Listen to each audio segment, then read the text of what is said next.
Who cares? What is the difference between fraud and waste? The point is you're incinerating taxpayer money.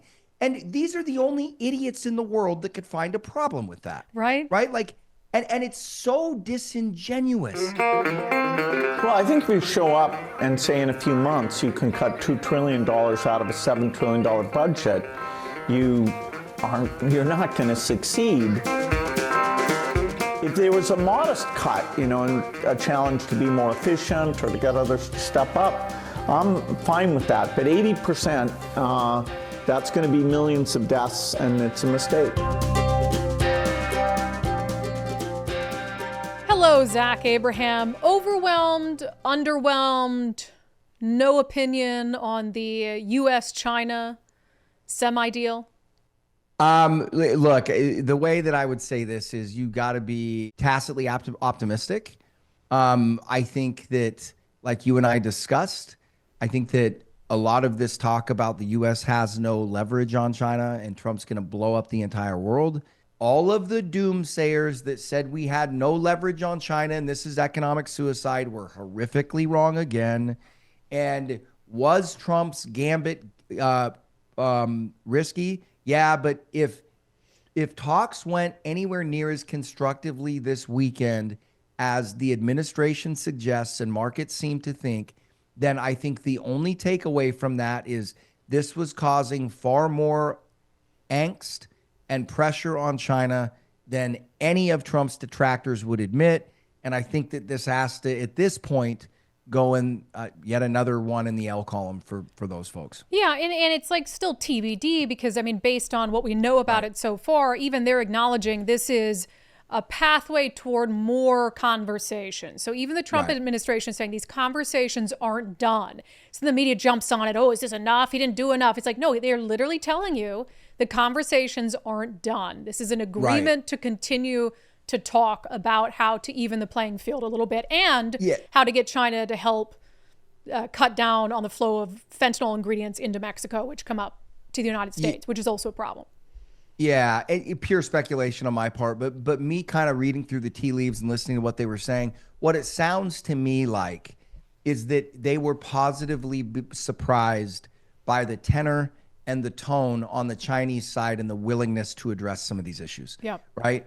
Which would, again, the detractors are going to hate this, but if that is the case, then Trump played it right. Yeah. And would you rather he do nothing? It's sort of, you're never going to get anything you don't ask for. Or would you rather it be, Joe Biden and he's not asking China for anything or trying to do anything? So even if you come away and things are just only slightly improved with China, is that not still a victory? I guess as with any criticism of Trump, it is all or nothing, and it never makes any sense.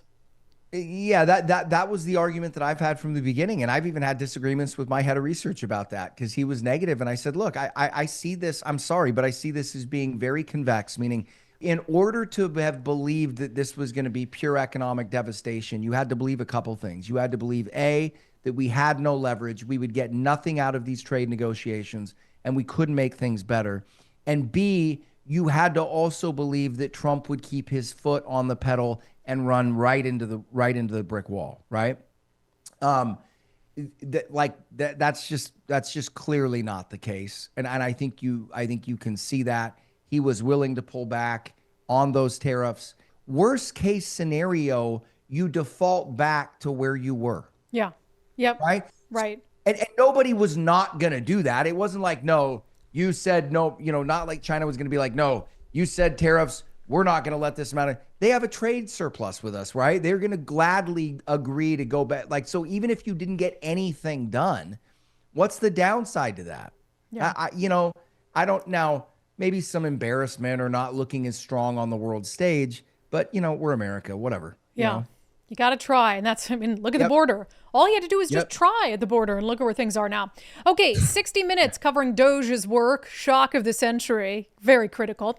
So I got to play this clip with this expert who asserts that DOGE and Elon Musk are conflating what is going on in America's books. Fraud is willful deception. It involves willful deception, and it has to be proven in a court of law. Is DOGE conflating fraud with wasteful spending? Yes, often. So that's kind of the basis for the story is DOGE is conflating these two things. It's acting like everything is fraud, everything is nefarious. When we literally played on this show a couple weeks ago. He literally said the opposite of that. He literally said the opposite of it and was very, very nuanced and has been very, very nuanced when he's explained to other people the clear difference between waste and fraud and when there's sometimes a gray area. Here's the clip we played previously. If you say, look, what's the waste to fraud ratio? Yeah. In my opinion, it's like 80% waste, 20% fraud. But you do have these sort of gray areas. Yep. So, Example would be, we saw a lot of payments going out of Treasury that had no payment code and no explanation for the payment.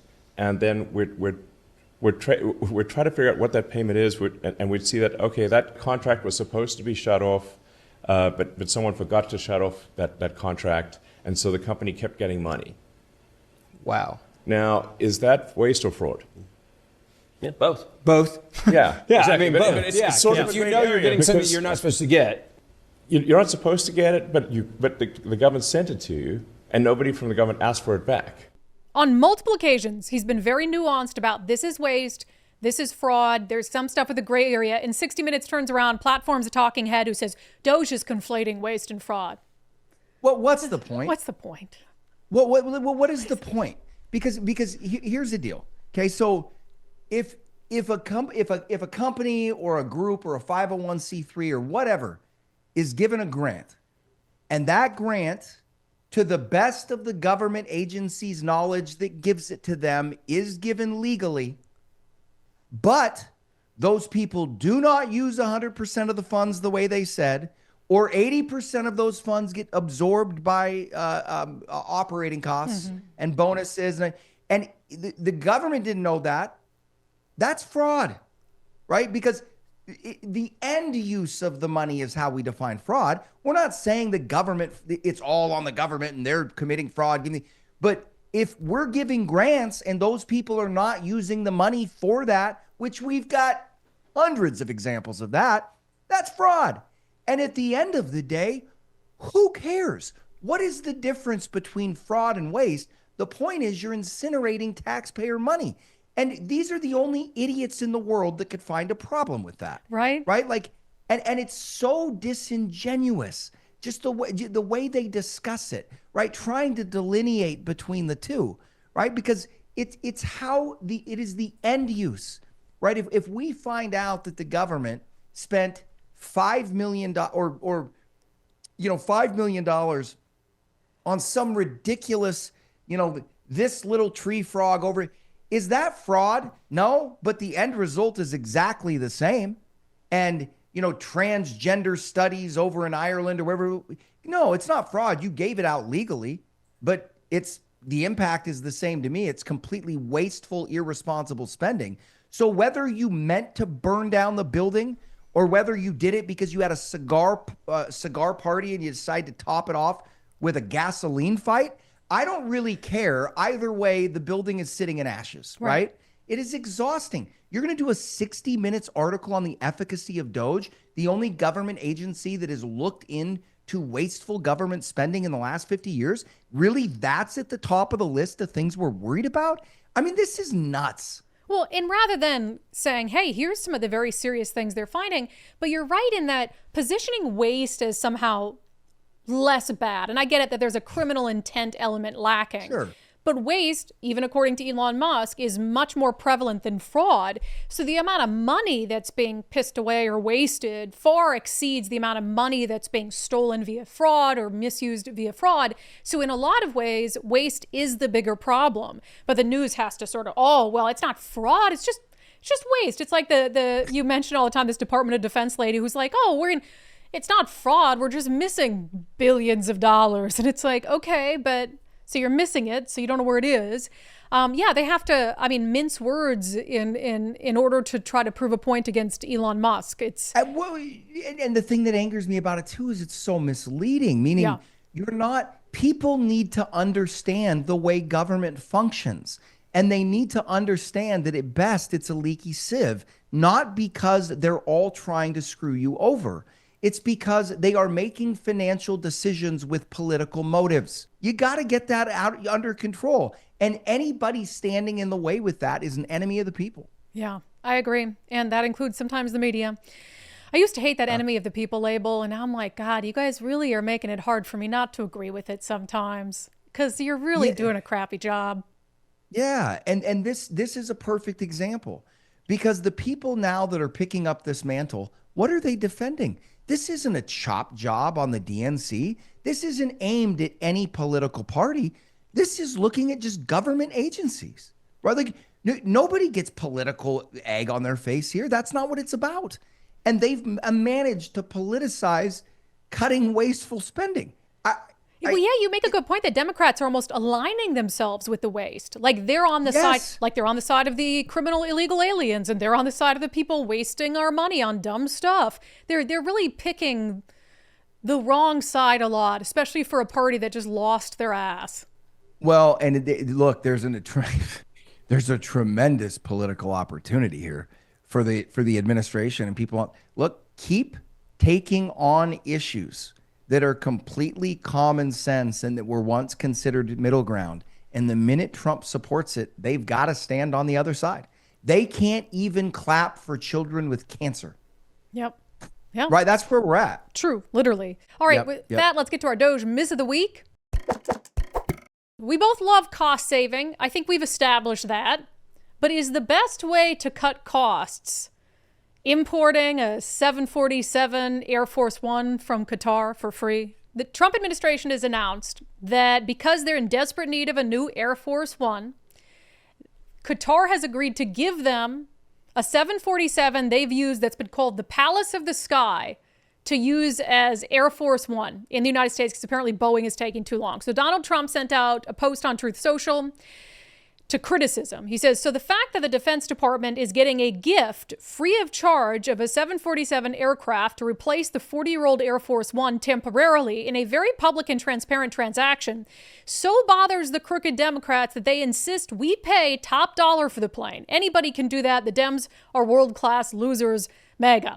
So because he's sick of waiting for a new Air Force One, Qatar says, we got a plane sitting around that you can have. I just don't think... First of all, there's two arguments here. For safety reasons, I don't want the president flying around in a 747 that was given to us by Qatar. The other thing is, apparently it's legal what they're doing. They've announced it. It really does come across as a gift. Like a little bit of, we'll give this like the Statue of Liberty? Well, that's the example Nicole gave too. Like the Statue of Liberty was a gift, but do they expect something from us for this Air Force One? I mean, we're sitting here talking about, $7 trillion annual budgets. And, what's the total cost of a 747? Is it 150 million or 100 million bucks or something like that? Probably a little more to equip it as Air Force One. Yeah, to get it equipped. Okay, let's say it's $500 million, right? It's a gift to the United States. It's not like Trump gets to keep it when he leaves office, right? I understand your safety concern part of it, but I would also have to trust the people in the Defense Department, because I'm sure they would know, like, you know what I mean? It would either be there are folks there that'd be like, yes, we can do this, this, and this and make sure the thing's going to be fine. It seems to be a bit of a security issue to me. Yeah. Right. Like, I agree with you. My first blush, I was like, well, but again, I'd have to rely on if the Secret Service can allow them to fly on, you know what I mean? Like, I trust that they've got experts that are like, hey, we'll check here, we'll check there. We know how to make this thing suitable. Well, here's the question. If China were giving it to us, a 747, would you feel the same way? Well, a little bit different. Well, like if it was a Boeing 747? Yeah, I would feel different. But part of the reason I would feel different is because if China did give us like a Trojan horse type deal, that would be far harder to correct, right? Like, so meaning they're more sophisticated. Well, yeah. I mean, look, Qatar is much smaller. Yeah. Right. I mean, so the risk of ticking us off is much. You know what I mean? That's like that's kind of like an ant trying to pick a fight with a human. You know what I mean? Whereas with China, it wouldn't be just like, oh, you gave us a bum plane and we're going to go in there and, root you out. I think Qatar would feel far more far more exposed. But yeah, probably obvious. Well, I'm not surprised that Boeing can't get the plane out on time. I Right? don't know what Wouldn't Boeing that be your can do. number one priority? Although with all their safety issues, I don't want them to rush it. I would very much Yeah. like Donald Trump to be safe while he's flying. But I just don't believe that Qatar is doing it out of the goodness of their heart for, oh, we don't want anything. We don't expect anything in return. That doesn't mean Trump's going to give them something in return or is going to give them any sort of preferential treatment. But it's just sort of that if anybody gives me a gift of any kind, for no reason, I'm sort of like, why are you giving me this? What do you want from me? Well, I'll tell you, it certainly doesn't make life easier on him.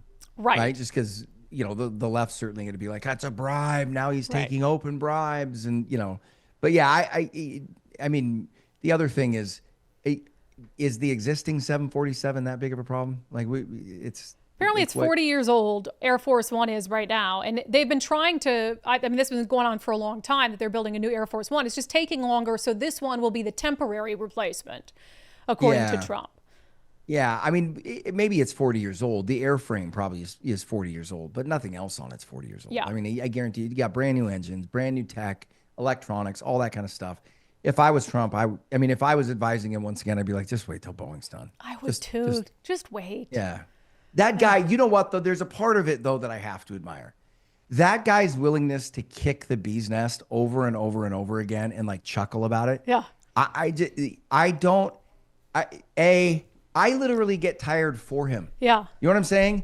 And physically it makes me tired, but there is a funny part of it because I'm just like, man, this guy just does not let them take a rest. He likes a good deal, though.